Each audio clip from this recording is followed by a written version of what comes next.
Samiti leaders found a ready response in the hearts of the affected people when they decided to fight the 1957 general elections on the issue of merger with Maharashtra. Kanapur Taluka, with a 57.9% Marathi-speaking population, returned Neelkant Sardesai with 26,401 votes. Parshuram Nandihalli won 22,179 votes from Belgaum. Nandihalli continues to represent Belgaum in the Mysore Assembly. In the very first general elections after the state's reorganization, B.R. Suthankar was returned to the Mysore Assembly from Belgaum on the Samiti's ticket. B.P. Kadam was returned from Karwar. In the border areas of Nipani, Palki and Hulsur, the Maharashtra Ekikaran Samiti also defeated the candidates of the ruling Congress party in Mysore, although it was ruling. This verdict of the people was the most convincing answer to Mr. Nijalingappa, who said earlier that he doubted whether the people of the Marathi-speaking areas wanted to go to the erstwhile Bombay state. In 1958, people from the border areas joined the Mammoth Morcha that demonstrated outside Parliament and reasserted the demand for unification. Mr. Yeshwantrao Chauhan, then Chief Minister of Bombay, had made it clear that Maharashtra was ready for a reciprocal transfer of Kannada-speaking areas to Mysore. To press their demand more forcefully, the people of the border areas started an agitation which involved non-payment of agricultural revenue. A large number of villages took part in the agitation. The Mysore government adopted repressive measures against the intrepid farmers. There were lathi charges in Belgaum and firings in other rural areas affected by the agitation. These are some of the satyagrahis who braved these atrocities.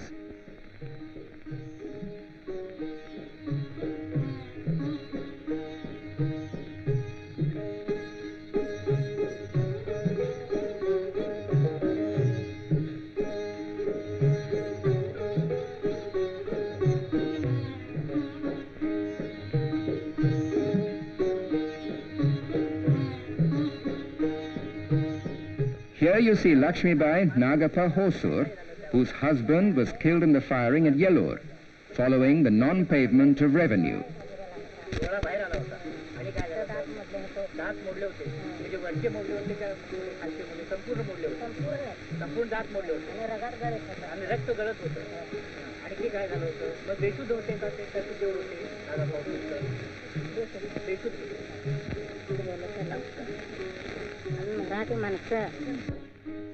The Taluka board elections, which followed the agitation, were also overwhelmingly by the supporters of unification with Maharashtra.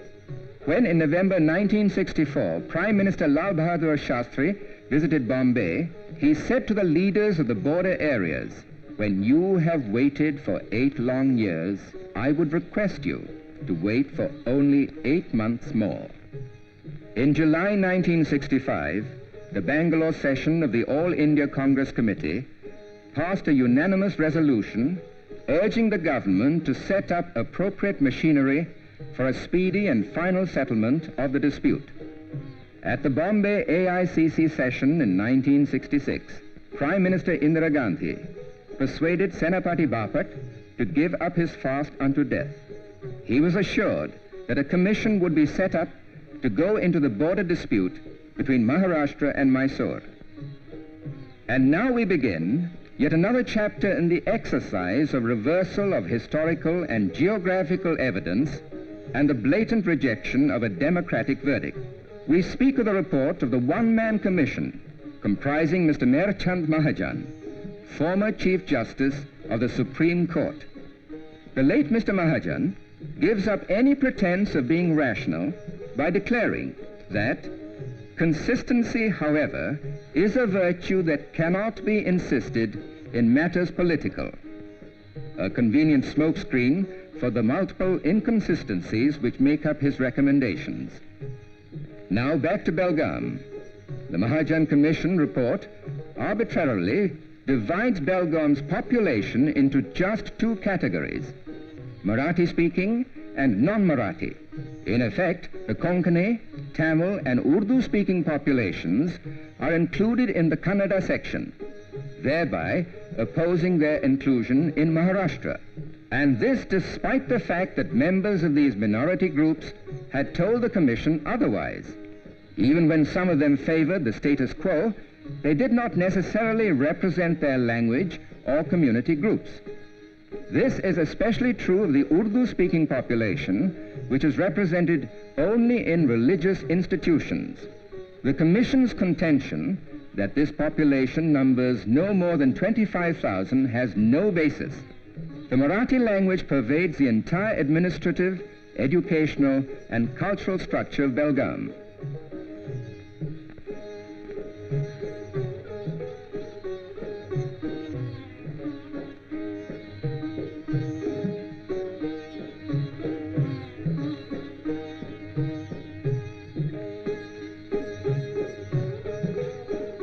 As early as 1926, the Belgaum municipality passed a resolution suggesting that the minutes of the proceedings of the General Committee be kept in Marathi and English.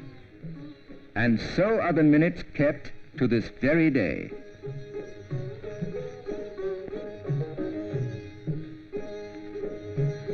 Here you see circulars of the Belgaum Municipal Servants Cooperative Credit Society. They are in Marathi. Here is an octroi department form in Marathi. This railway overbridge signboard is in Marathi and English. Here is a popular theatre for Marathi plays.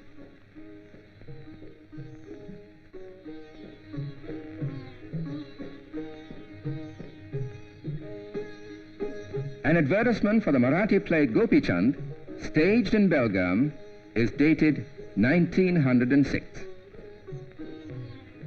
These cinema hoardings are in Marathi and Hindi.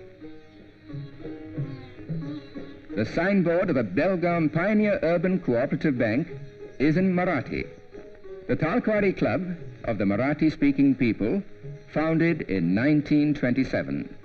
On the walls of the Neminath Digambar Jain Mandir, you see inscriptions in Marathi. Strongly rooted linguistic tradition brings all religions together, and the language used is Marathi.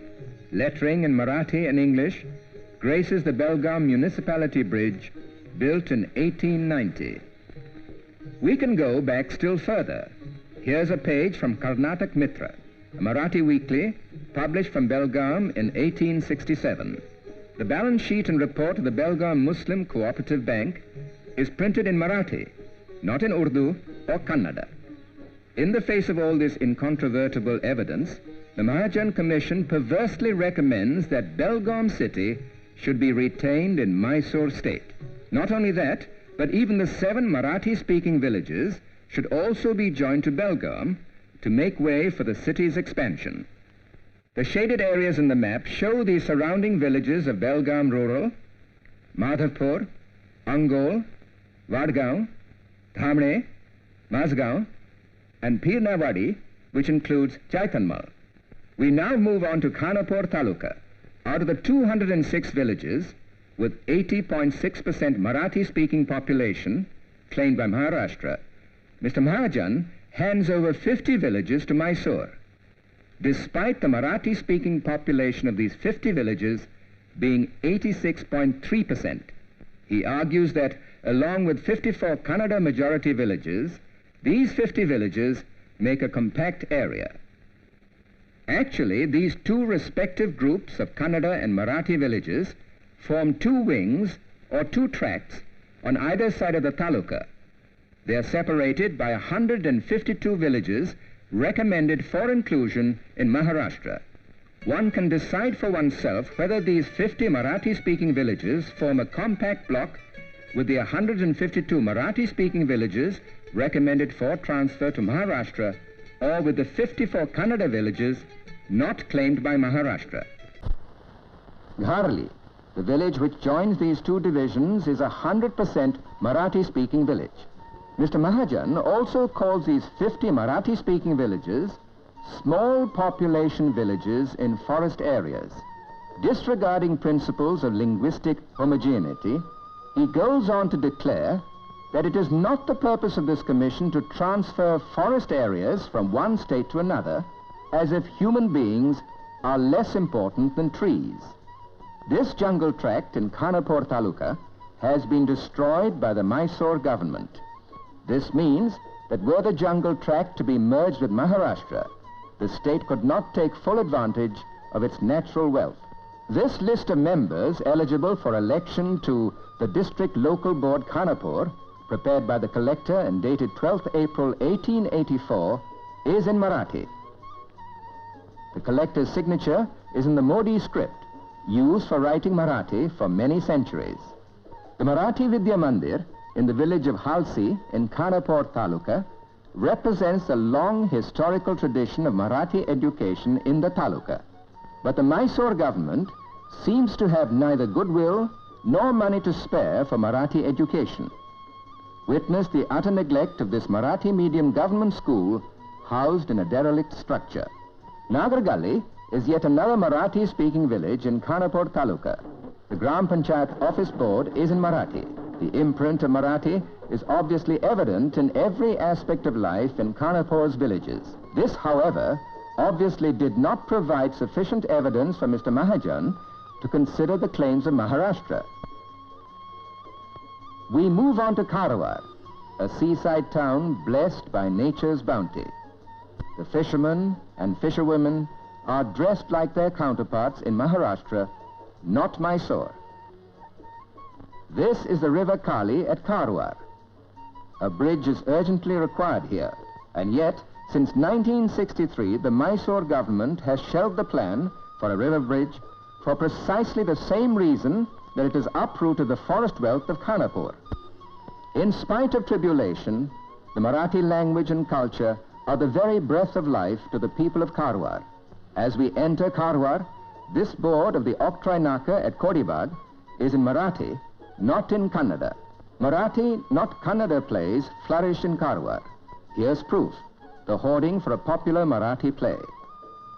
The Mahila Mandal in Karwar was established in 1939. In 1946, the Karnatak Mahila Parishad, held in Karwar, demanded the merger of Karwar with Maharashtra. Here is a practical and convincing demonstration of the very close links between Konkani and Marathi. On the blackboard are written first Marathi and then the Konkani versions of popular phrases. Their similar sounds prove, beyond the shadow of a doubt, the close relationship that exists between Konkani and Marathi. Contrast them with the totally alien sounds of the Kannada versions of the same phrases. It is dark, light a lamp. काळोख आहे दिवा लाव काळोख असा दिवोलाय आता कानडीत कत्तले अदे दीपವನ್ನು ಹಚ್ಚು.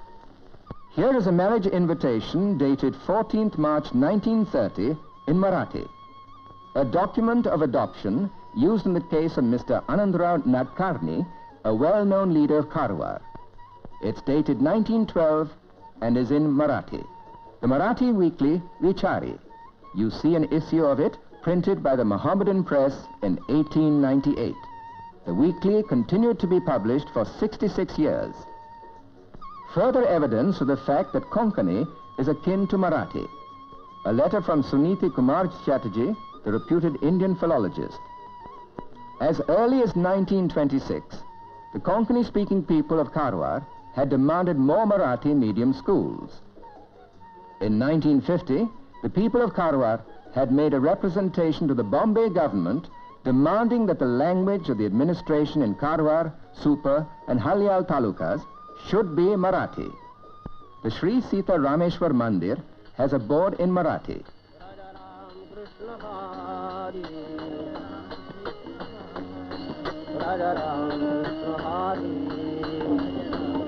The notice board of the Sri Satya Sai Seva Samiti in Karwar is in Marathi. In the same temple hang portraits of Ahilya Devi Holkar, the Indore Maharani, Ramdas and Tukaram, the Marathi saint poets, and Shivaji, the greatest hero of the Maharashtrians. Even the board of the Mysore battalion of the NCC in Karwar is in Devanagari. The script is not used by the Kannadigas. Marathi has been part and parcel of the business world in Karwar. The Karwar Urban Cooperative Bank, established in 1912, published its 56th annual report and statement of accounts in Marathi, not in Kannada or, for that matter, English. An arms license issued in Karwar. The form is printed in Marathi. We now come to Bidar District.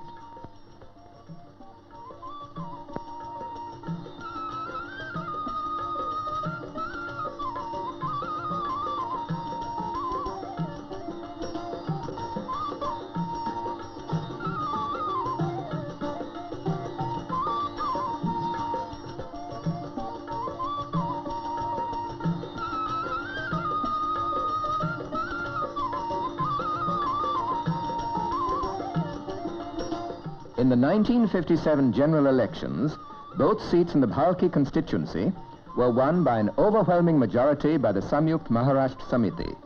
In the Hulsoor constituency, the Samiti's candidate defeated the candidate jointly sponsored by the Congress and the Karnatak Ekikaran Samiti with a majority of 46,000 votes.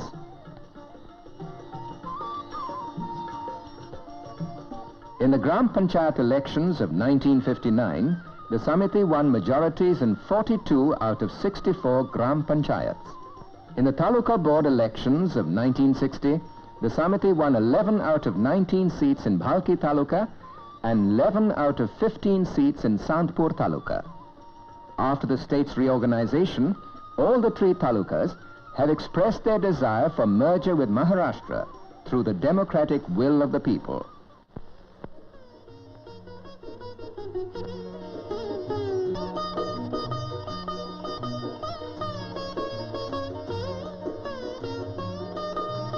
The 146 villages claimed by Maharashtra have a Marathi complexion. But Mr. Mahajan blandly stated that these four talukas in their entirety should be included in Mysore in order to give Bidar the status of a district. He also recorded, "I hold that the demand of the state of Maharashtra cannot be allowed merely on the principle of linguistic homogeneity." The fallacy in this argument is obvious. Bidar can still retain the status of a district even after the inclusion of 146 villages in Maharashtra. 60% of the people in these villages speak Marathi. Mr. Mahajan was more concerned about its minority of 40%. According to his own criterion of a tract comprising a population of 20,000, these 146 villages with a 60% Marathi-speaking population qualify for merger with Maharashtra. In the village of Dongargaon, the Gram Panchayat meets in the open, while the school uses the small premises of the village headquarters. These are signs of economic backwardness which, along with a dearth of water, electricity and sanitation, characterize the Marathi areas in present-day Mysore. In the village temple of Ekamba, dedicated to Shankar, a Marathi bhajan true to Maharashtra's Varkari cult is in progress.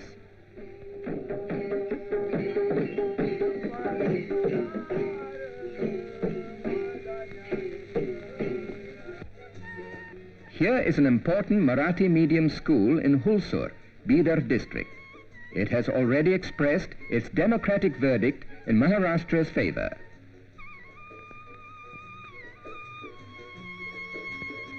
In the village Lakhangaon in Bidar District, this Muslim boy, Ramzan, speaks fluent Marathi and does his schooling in Marathi. The village of Ladwanti in Bidar District is the birthplace of the revered Manik Prabhu, the great saint of the Datta cult. This fact is celebrated with a centuries-old inscription in Marathi. From Alant Taluka of Gulbarga District, 7 villages had been claimed by Maharashtra. This government school in Alant village uses the Marathi medium. This appeal was issued by Baburao Deshmukh during elections to the board of the Santpur Taluka Land Development Bank. It is in Hindi, not in Kannada. An election poster issued by Manikrao Patil, now ex-Deputy Home Minister, Mysore Government, for elections in Bidar. It is in Hindi and not in Kannada. A signboard of the Basaveshwar Arts College is in Marathi.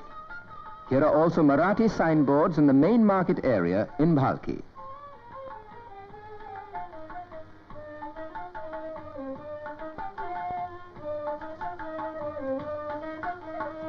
A board on the Sholapur Hyderabad road at Chandkapur. It was formerly in the Nizam's territory and is in English, Urdu and Marathi. There's none in Kannada. In short, the villages of Bidar District, claimed by Maharashtra, are stamped with a Marathi entity. Mr. Mahajan submitted a memorandum to the Punjab Boundary Commission, also known as the Radcliffe Commission. It was appointed in connection with the partition of the Punjab and stated that in case the commission decided to proceed on the theory of units, the only real unit was the village.